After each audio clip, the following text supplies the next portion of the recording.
오늘은 느헤미야 강해 9번째 시간입니다.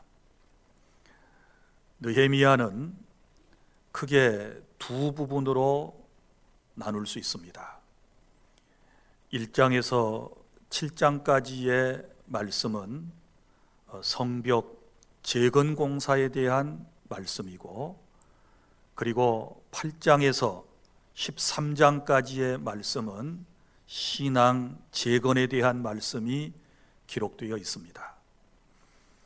7장까지는 느헤미야를 중심으로 무너진 성벽 재건과 불타버린 성문을 달고 종교 지도자와 행정 책임자를 세우는 일을 했습니다.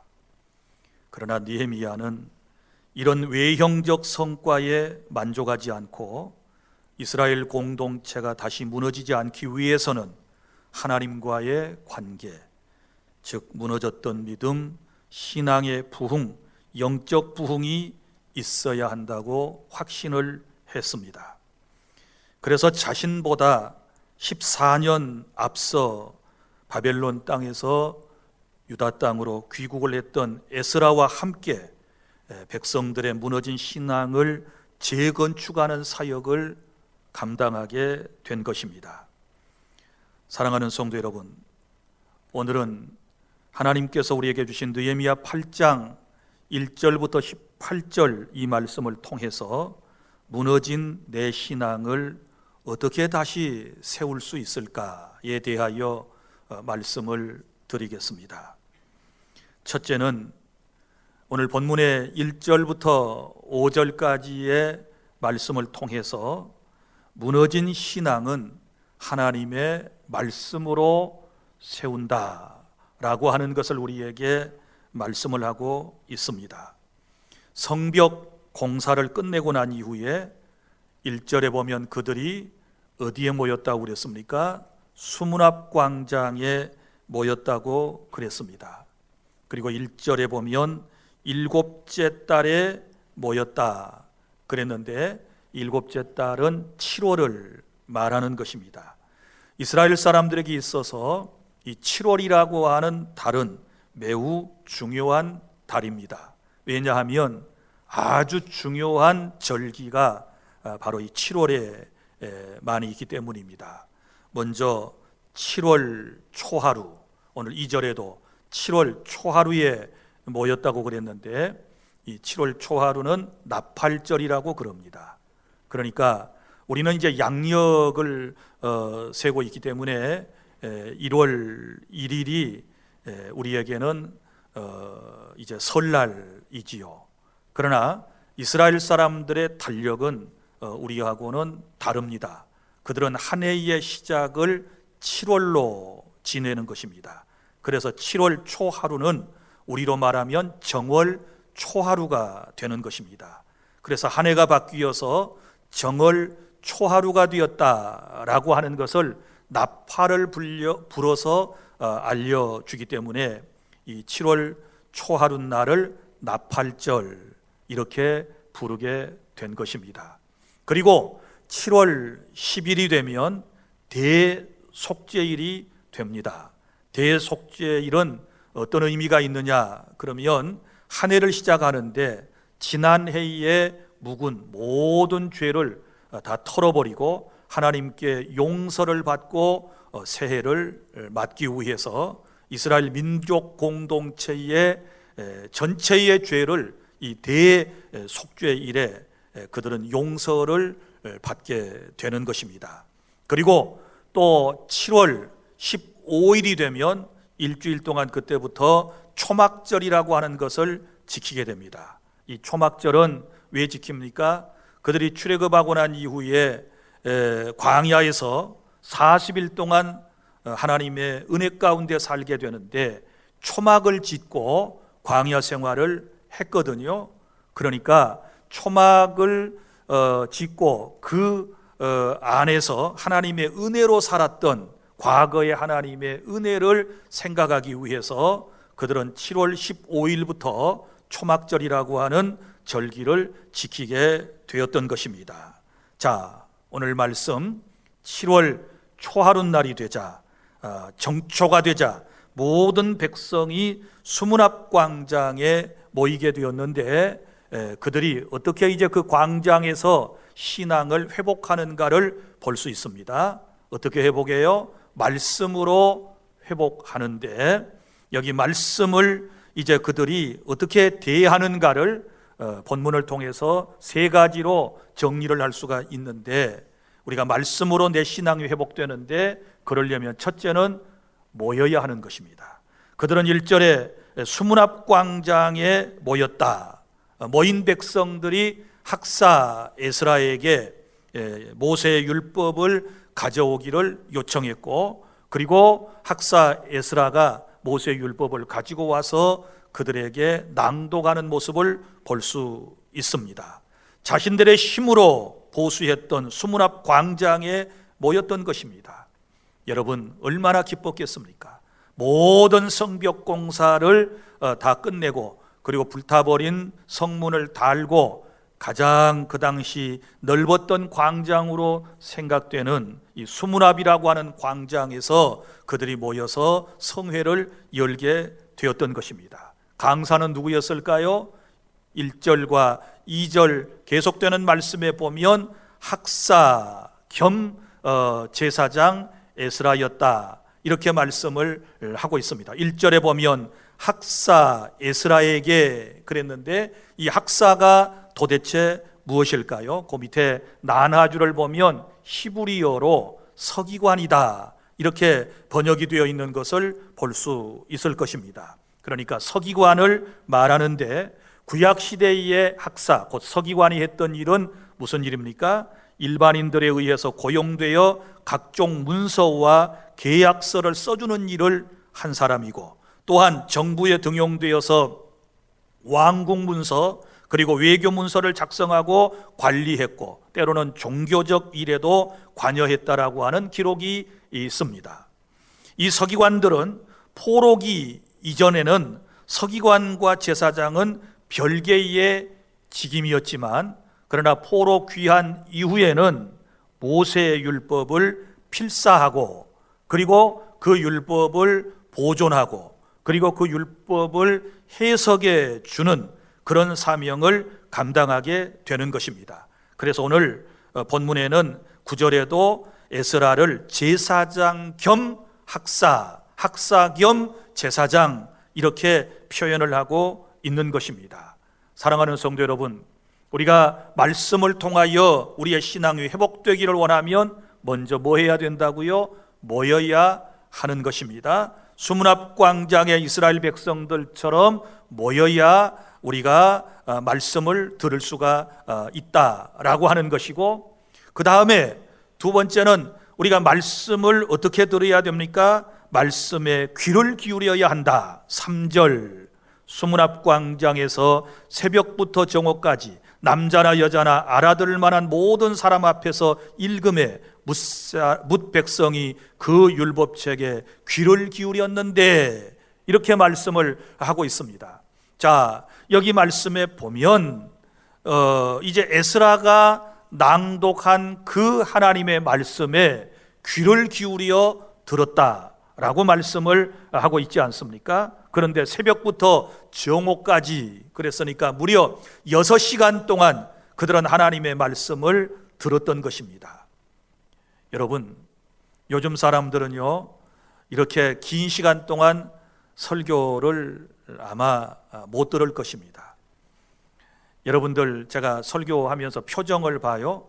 보통 제가 30분에서 40분 정도 주일 낮설교를 하게 되는데, 시간이 계속 지나가고 설교가 조금 길어지면 여러분들의 안색이 어떤 사람들은 변하는 것을 볼 수 있어요. 그리고 자꾸 이제 시계를 본다든지 고개를 떨구고 있다든지, 그러다가 이 예배가 좀 길어지면 어떤 사람은 슬쩍 나가기도 하는 사람을 볼 수 있습니다. 사랑하는 성도 여러분, 우리는 오늘 말씀을 듣기 위해서, 하나님의 말씀을 듣기 위해서 이 자리에 나오신 것입니다. 그러면 이스라엘 공동체가 그러했던 것처럼 하나님의 말씀에 귀를 기울여 주시기를 바랍니다. 그리고 또한 여기 세 번째 4절부터 5절까지는 이 말씀으로 회복되기 위해서 그들의 모습을 보십시오. 말씀 앞에서 겸손했습니다.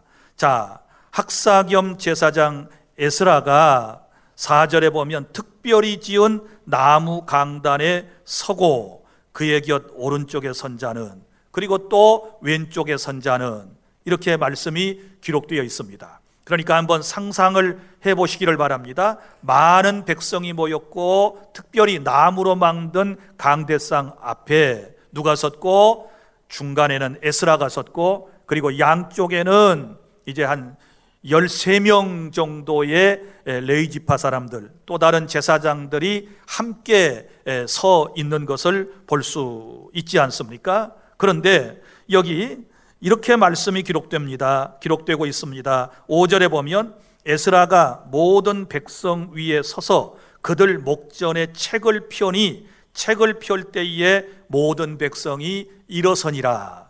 아멘. 여기서 말하는 책은 무엇일까요? 모세의 율법을 말하는 것입니다. 곧 하나님의 말씀, 성경을 말씀하고 있습니다. 자, 에스라가 하나님의 말씀을 들고 책을 펴니 백성이 다 일어났다. 이것은 무엇을 의미할까요? 겸손히 하나님의 말씀을 받겠다라고 하는 그들의 말씀 받는 태도를 지금 우리에게 교훈해 주고 있는 것입니다. 여러분, 우리 교회 주일 낮 예배 시간에는 성경을 목사가 낭독할 때 회중인 여러분들께서 다 일어서시잖아요. 아마 다른 교회에서는 이렇게 하는 교회가 거의 없으리라고 생각을 합니다. 주일 낮 예배 때, 저녁 예배 때 성경을 설교자가 낭독하면 대부분 다 앉아서 그 말씀을 듣지요. 그런데 우리 교회는 서서 말씀을 받는단 말이에요. 그 배경이 어디에 있을까? 왜 그렇게 할까요? 오늘 말씀에 에스라가 하나님의 말씀을 펼칠 때에 그 말씀을 받기 위해서 모든 사람이 일어났다라고 하는 여기에서 저는 아이디어를 얻은 것이고, 그래서 여러분들에게 주일 낮 예배 시간이라도 하나님의 말씀이 낭독되는 순간에는 겸손히 하나님의 말씀을 받을 자세로 일어서라고 주보에도 그렇게 표기를 하고 있는 것입니다. 사랑하는 성도 여러분, 말씀을 받을 때 겸손한 태도가 우리에게 필요한 줄로 믿으시기를 바랍니다.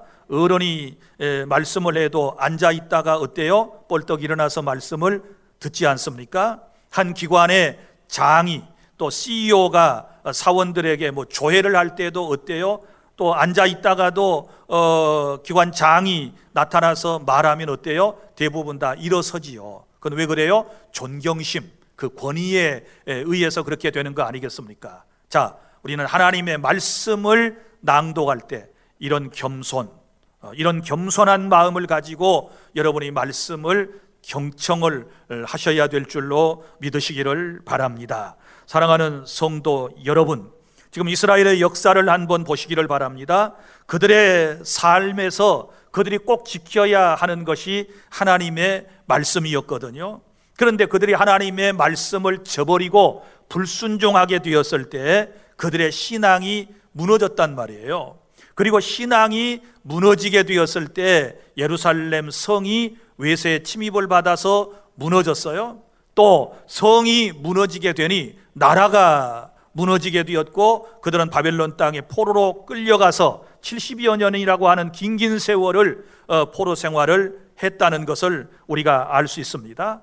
그리고 성벽 무너지고 나라 무너지니까 어떻게 돼요? 백성들은 고통 가운데서 살게 된 것이 아니겠습니까? 느헤미야와 에스라는 그런 것을 지금 너무 잘 알고 있는 거예요.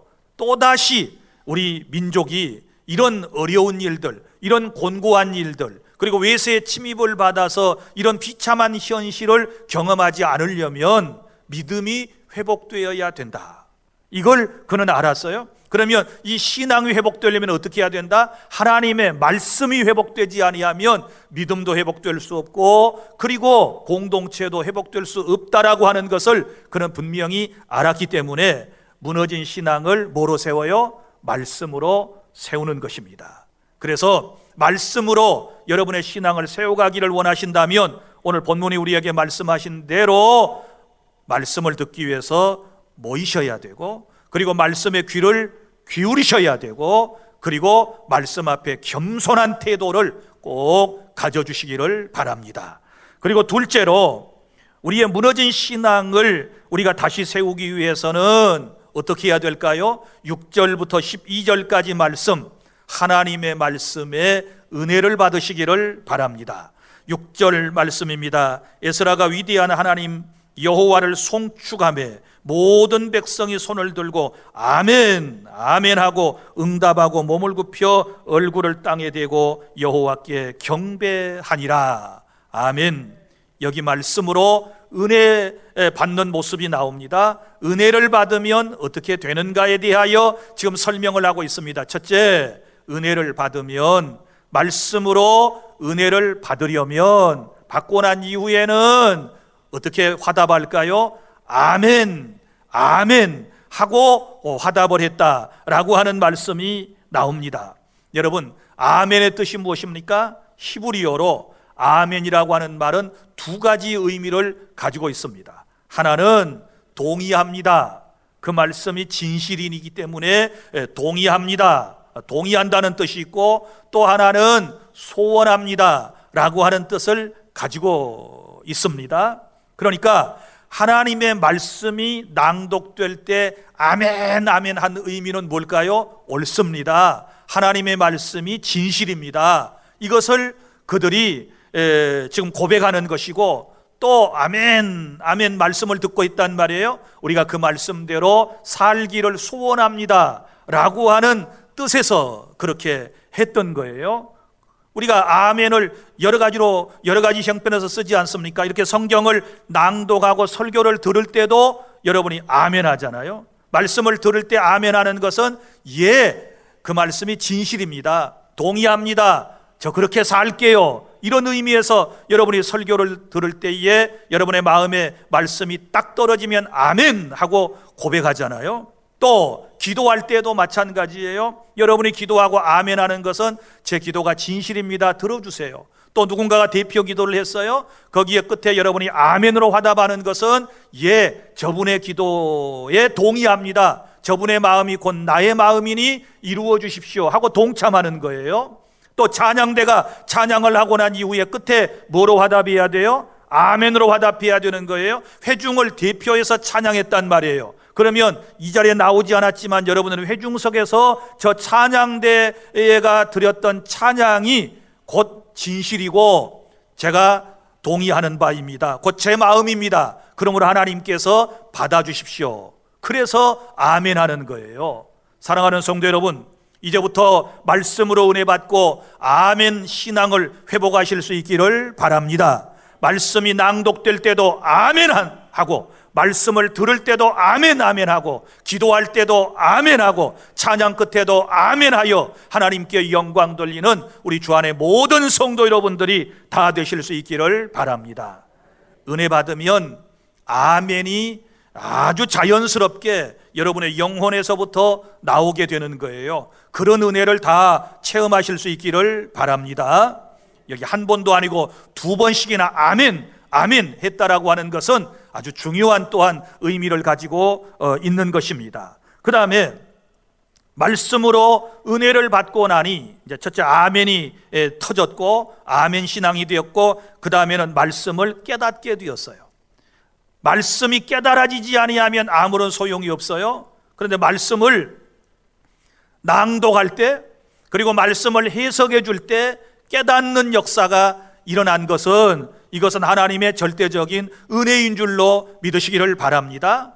7절부터 8절 두 번째, 말씀을 깨닫는 은혜를 받았는데 말씀을 함께 볼까요? 예수아와 바니와 세레바와 야민과 악굽과 샤부데와 호디아와 마세아와 그다와와 아사랴와 요사밧과 하란과 불야와와 레위 사람들은 백성이 제자리에 서 있는 동안 그들에게 율법을 깨닫게 하였는데, 자, 하나님의 율법책을 낭독하고 그 뜻을 해석하여 백성에게 그 낭독하는 것을 다 깨닫게 하니. 자, 깨달았다, 깨닫게 되었다, 깨달았다, 이런 표현이 지금 나온단 말이에요. 그럼 어떻게 깨달았나요? 물론 하나님의 성령의 강력한 역사가 있으셨습니다. 그리고 주강사인 에스라가 이제 하나님의 말씀을 낭독하고 선포하고 해석해 주잖아요. 그런데 그 곁에 또 다른 레위 사람들, 요즘으로 말하면 소그룹의 리더들이 함께 있었던 거예요. 그래서 에스라가 선포했던 그 말씀을 소그룹의 지도자들이 또한 해석을 해주고 깨닫게 해주었다라고 하는 말씀이에요. 여러분, 그냥 아무렇게나 아멘을 연발해서는 안 돼요. 아멘은 여러분이 잘하셔야 되고, 또 아멘 하고 난 이후에는 깨달음의 은혜가 있어야 될 줄로 믿으시기를 바랍니다. 깨닫지 못하고 아멘을 할 필요는 없어요. 여러분이 깨달음이 있어야 돼요. 그래서 오늘 여기 말씀해 보면 말씀을 그들은 깨달았다, 잘 듣고 잘 깨닫는 그런 은혜가 있어야 돼요. 오늘 또 예배하고 설교 듣고 여러분이 깨달음이 있어야지, 깨닫지 못하고 돌아가 버리면 무슨 소용이 있나요? 그 아무런 소용이 없는 거예요. 이성적인 깨달음만을 얘기하겠습니까? 우리의 영, 내 마음속에 모든 깨달음이 함께 일어나야 될 줄로 믿으시기를 바랍니다. 그래서 깨달았고, 그 다음에 세 번째는 말씀으로 은혜를 받고 어땠어요? 울었어요. 9절 백성이 율법의 말씀을 듣고 다 우는지라 그랬어요. 깨달음이 생기니까 울었어요. 왜 울었을까요? 운 이유가 도대체 무엇일까요? 그것은 아마 몇 가지 이유가 있었을 터인데, 먼저는 너무 오랜만에 하나님의 말씀을 듣고 감격스러워서 지금 울고 있는 거예요. 이런 행사가 여호수아 이후에 지금 처음으로 몇백 년 만에 지금 이런 일이 있거든요. 그러니까 너무 감격스러워서 울고 있는 것이고, 또 하나는 율법의 말씀이 낭독될 때에 자신들이 하나님의 말씀대로 살지 못한 것에 대한 애통함이에요. 회개의 눈물을 지금 말씀을 하고 있는 것입니다. 사랑하는 성도 여러분, 우리는 말씀을 듣고 깨달았으면 이제 눈물의 신앙을 회복해야 될 줄로 믿으시기를 바랍니다.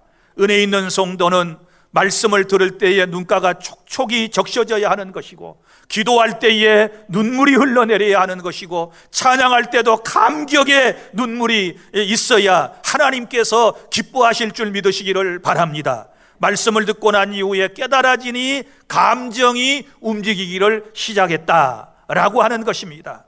여러분 생각해 보십시오. 여러분의 두 뺨에 눈물이 흘러 넘칠 때가 언제였습니까? 지금도 여러분이 눈물의 신앙생활을 하고 있습니까? 말씀을 들을 때에 여러분에게 눈물이 있습니까? 기도할 때 여러분이 통에 잡아가는 눈물이 있습니까? 눈물을 꼭 회복하는 그런 은혜가 우리 모두에게 있어야 될 줄로 믿으시기를 바랍니다. 그런데 여기 네 번째는 눈물만 가지고 눈물에서만 끝나서는 안 돼요. 은혜를 받으면 만날 또 울고만 다닌다고 이게 잘하는 것이 아니에요. 오늘 말씀 잘 보세요. 네 번째는 은혜를 받고 나니, 말씀으로 은혜를 받고 나니 기뻐했어요. 기쁨이 넘쳐야 돼요. 이 반전이지요. 자, 눈물을 통하여 뭐가 온다? 기쁨이 우리에게 다음에 찾아올 줄로 믿으시기를 바랍니다. 자, 9절부터 말씀을 봅니다. 9절 이렇게 말씀이 기록되어 있습니다. 백성이 율법의 말씀을 듣고 다 우는지라 총독 느헤미야와 제사장 겸 학사 에스라와 백성을 가르치는 레위 사람들이 모든 백성에게 이르기를, 오늘은 너희 하나님 여호와의 성일이니 슬퍼하지 말며 울지 말아라. 자, 성일이라는 말이 나옵니다. 이게 정월 초하루라 그랬지요. 나팔절입니다. 성일입니다. 우리의 성일은 지금 주일 예배를 드리는 이 시간입니다. 그 성일에는 뭐예요? 기쁨으로 우리가 성일을, 거룩한 날을 지켜야 하거든요. 그래서 슬퍼하지 말며 울지 말라 하고, 그 다음에 10절 느헤미야가 또 그들에게 이르기를, 너희는 가서 살린 것을 먹고 단 것을 마시되 준비하지 못한 자에게는 나누어 주라. 성일에는 뭐예요? 정말 기쁨으로 음식을 먹고 마시는 거예요. 그런데 어떤 사람들은 성의를 준비하지 못했어요. 음식을 준비하지 못했어요. 그러면 준비했던 사람이 성일에 나누며 먹어라, 이렇게 말씀을 하거든요. 이것은 받은 은혜를 함께 성일에는 나누어야 될 줄로 믿으시기를 바랍니다. 자, 이날은 우리 주의 성일이니, 성일을 어떻게 지키는지 잘 보세요. 우리 주의 성일이니 근심하지 말라. 성일에는 근심하면 안 돼요. 오늘 거룩한 주님의 날에는 근심 걱정을 다 버리시기를 바랍니다. 여호와로 인하여 기뻐하는 것이 너희의 힘이니라. 할렐루야. 오늘 이 날은 여호와로 인하여 하나님을 경배하고 하나님을 섬기는 그것으로 인하여 우리가 기뻐하는 것이 우리에게 힘이 되는 줄로 믿으시기를 바랍니다. 그래서 레위 사람들도 모든 백성을 정숙하게 하여 이르기를 오늘은 성일이니 마땅히 조용하고 근심하지 말라 하니 모든 백성이 곧 가서 먹고 마시며 나누어 주고 크게 즐거워하니 이는 그들이 그 읽어 들려준 말을 밝히 알미라. 할렐루야. 말씀을 깨닫고 난 이후에는 이제는 기쁨의 신앙으로 탈바꿈되어지는 것을 볼 수 있지 않습니까? 사랑하는 주 안의 성도 여러분, 이처럼 말씀이 우리 가운데 강력하게 역사할 때에 우리에게 아멘이 있는, 아멘이 회복되는 그런 은혜가 있게 될 줄로 믿으시기를 바랍니다. 말씀을 깨닫고 은혜 받고 울기도 하고 은혜 받고 기뻐하는 이런 크시는 종 속에 날마다 성의를 맞이하고 살아가는 여러분이 되실 수 있기를 바랍니다. 그리고 셋째로, 무너진 우리의 신앙을 세우기 위해서 우리가 이제 하나님의 말씀으로 은혜를 받고 난 이후에는 그럼 어떻게 되는가? 무너진 내 신앙이 말씀으로 회복되면 어떤 일들이 일어나는가? 세 가지를 13절부터 18절에 말씀을 하고 있습니다. 무너진 신앙이 회복된 사람의 특징입니다. 첫째는 예배, 모임이 회복되는 것입니다. 13절입니다. 그 이튿날 뭇 백성의 족장들과 제사장들과 레위 사람들이 율법의 말씀을 밝히 알고자 하여 학사 에스라에게 모여서 그랬습니다. 한 번으로 끝난 것이 아니고 계속해서 학사 에스라에게 말씀을 더 많이 듣기 위해서 모여들었다. 이건 뭘 의미할까요? 이제 모임이 회복된 것을 의미하는 것입니다. 하나님의 말씀으로 은혜 받으면 첫 번째 가장 중요한 것이 나타나는데 바로 예배의 회복인 줄로 믿으시기를 바랍니다. 은혜 받으면 예배의 자리에서 빠지지 않습니다. 은혜 받으면 기도의 자리에서 빠지지 않습니다. 은혜 받으면 헌신하고 봉사하는 자리에 항상 우리 자신이 거기에 있다라고 하는 사실을 아실 수 있기를 바랍니다. 그리고 이 은혜는 계속 지속돼야 되는 거예요. 하루 정도로 끝나버리면 안 되는 거예요. 주님 오시는 날까지 지속적인 은혜가 여러분 모두에게 흘러 넘칠 수 있기를 바랍니다. 그리고 오늘 또 이 예배를 준비하고 이 자리에 오신 여러분들은 이미 은혜 받은 성도인 줄로 믿으시기를 바랍니다. 할렐루야.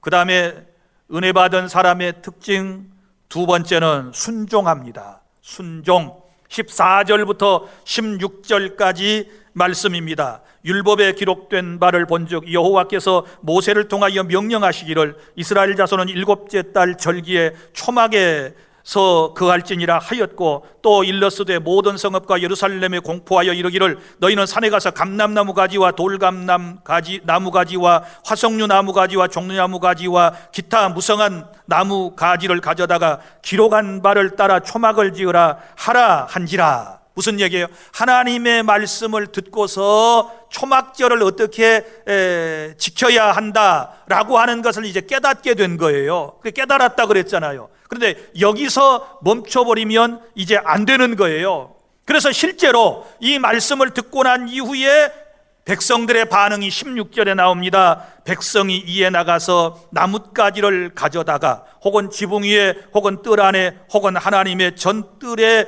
혹은 숨은 광장에 혹은 에브라임 문 광장에 초막을 짓되 할렐루야. 말씀을 듣는 것으로만 끝나는 것이 아니에요. 깨달음으로만 끝난 것이 아니에요. 아멘만 잘해놓고 끝내버린 것이 아니라 그 말씀대로 순종했다라고 하는 사실을 믿으시기를 바랍니다. 여러분이 하나님의 말씀을 듣고 난 이후에는 이렇게 순종으로 이어져야 될 줄로 믿으시기를 바랍니다. 말씀의 은혜 받고 순종으로 이어지는 삶은 그 사람이 곧 하나님께 은혜를 받았다는 증거라는 사실을 저는 믿습니다. 그리고 세 번째, 무너진 신앙이 회복되면 어떤 역사가 있을까요? 기쁨이 회복되어지게 되는 것입니다. 17절 말씀, 사로잡혔다가 돌아온 회중이, 이 말은 바벨론 땅에 사로잡혔다가 포로 귀한 영에 의해서 다시 돌아온 사람들을 말하지요. 회중이 다 초막을 짓고 그 안에서 그하니 눈의 아들 여호수아 때로부터 그날까지 이스라엘 자손은 이같이 행한 일이 없었으므로, 무슨 얘기예요? 그러니까 여호수아 이후부터는 초막절을 지금까지 못 지켰었다 그 말이에요. 그리고 너무나도 오랜만에 수백 년 만에 지금 이것을 행하게 되잖아요. 말씀에 순종하여 지금 초막절을 지키게 되니 크게 기뻐하며, 할렐루야, 큰 기쁨이 넘치게 되었다라고 하는 사실을 믿으시기를 바랍니다. 여러분, 그렇지 않습니까? 예배의 자리에 나오지 않으면 기쁨이 없습니다. 드려야 할 것을 드리지 않으면 기쁨이 없습니다. 성도로서 마땅히 해야 할 의무를 감당하지 않게 되면 큰 기쁨이 없다는 사실을 아셔야 돼요. 그러나 이렇게 하나님의 말씀대로 순종하며 살면 그것이 좀 힘들고 어려워도 우리의 마음에는 기쁨이 넘치고 결국은 그 기쁨으로 이 험한 세상을 헤쳐 나가며 승리할 수 있다는 사실을 믿으시기를 바랍니다.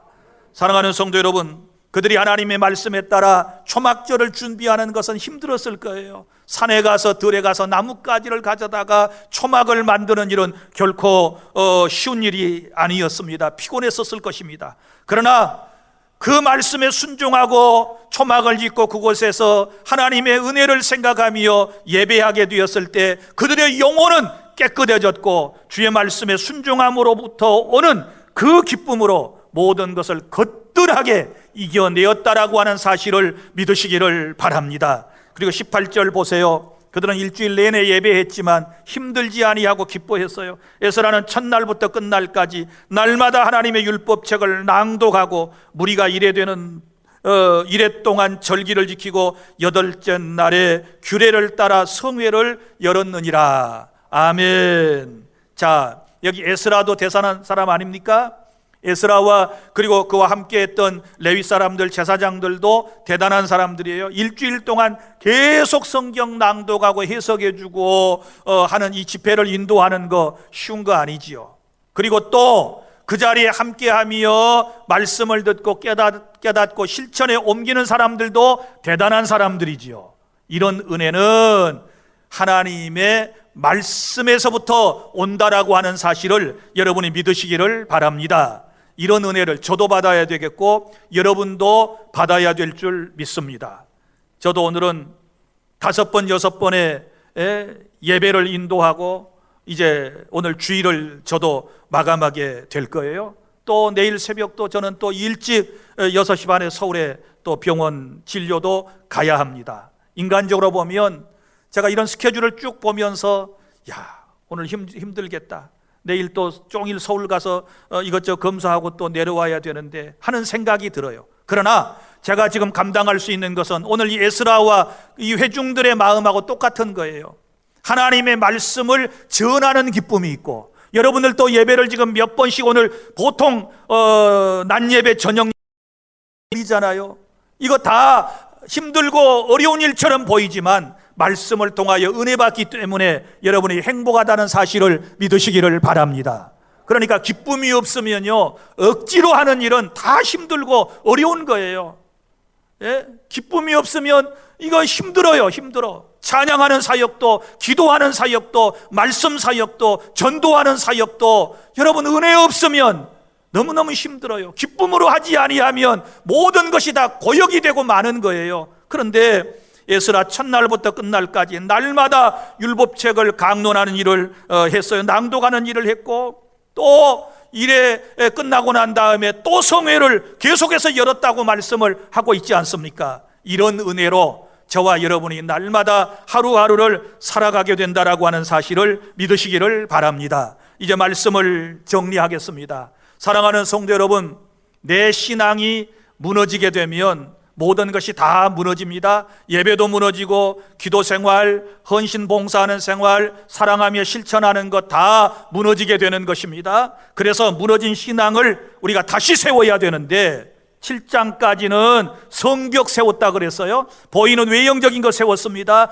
이제는 내적인 것 세워야 돼요. 그동안 우리는 예배당도 잘 지었습니다. 예배당도 여기저기 지었습니다. 선교지의 센터도 교회당도 지었습니다. 이제 건물보다는 건물은 이제 다 끝났어요. 그러면 우리는 이제 뭘 해야 돼요? 이제는 말씀으로 신앙을 재건해야 돼요. 믿습니까? 내 신앙을 세워나가야 될 줄로 믿습니다. 그럼 말씀으로 세워나가기 위해서는 잘 모여야 돼요. 이런 핑계 저런 핑계 대지 말고 모여야 하는 것입니다. 모여서는 귀를 기울여서 하나님의 말씀을 들어야 되는 거예요. 말씀을 들을 때는 겸손하시기를 바랍니다. 그래서 말씀을 통하여 은혜 받으면 아멘이 터져 나와야 하는 것이고, 말씀을 들을 때마다 깨닫기를 바라고, 말씀을 들을 때마다 통곡하고 회개 자복하고, 말씀을 듣고 난 이후에 기쁨 또한 우리의 삶 가운데 넘쳐나서 더욱 모이게 힘쓰고 하나님의 말씀에 순종하며 항상 기쁨으로 승리해 나가는 저와 여러분이 될 수 있기를 바랍니다. 기도하겠습니다.